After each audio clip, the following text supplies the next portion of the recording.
And new at 5, wildfire victims are one step closer to getting a tax break on that PG&E settlement money. And the bill made it out of the Ways and Means Committee today. ABC 10's Devin Truby joins us now. And progress so far, but Devin, still a long way to go. Absolutely, Laura. Despite the unanimous vote from the Ways and Means Committee, the bill still has to go to the House, Senate, and then to President Biden's desk to become a law. The fire survivors don't owe California state tax on their settlements under a law signed by Governor Gavin Newsom in 2022.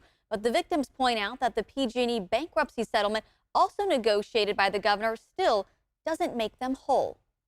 Myself and my family got alerted by our house on fire. Will Abrams survived the 2017 Tubbs fire, one of the deadliest fires in California's history. Sheriff's Office! By the time it was over, 22 people were killed and 5,600 homes were destroyed, including Abrams.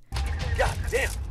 Abrams is one of the 70,000 people receiving money from the PG&E Fire Victims Trust and is currently being taxed by the federal government on the settlement. Victims need this. They're trying to put food on the table, trying to make ends meet, and this unfair tax really needs to be pushed aside so that their settlement money isn't taxed as if it's earned income. Now there's an effort to change that. A bipartisan bill authored by Democrat Congressman Mike Thompson and Republican Congressman Doug LaMalfa would make PG&E fire victim settlements exempt from taxes. They didn't even get enough money to rebuild their homes.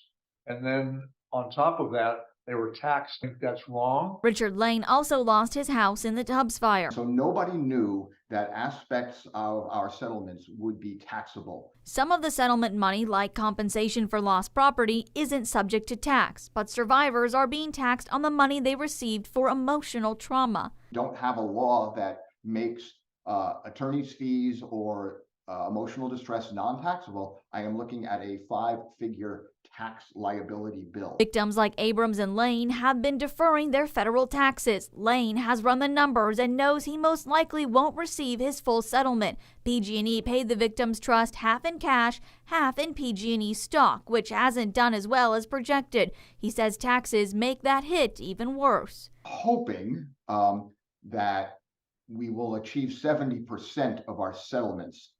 And there's no word from the Fire Victims Trust as to when they might sell more stock. Only getting 70% to start with, and then the federal government is taking a third. If this bill doesn't make it to the president in time, Congressman Thompson says victims will be refunded the amount that they have to pay in taxes.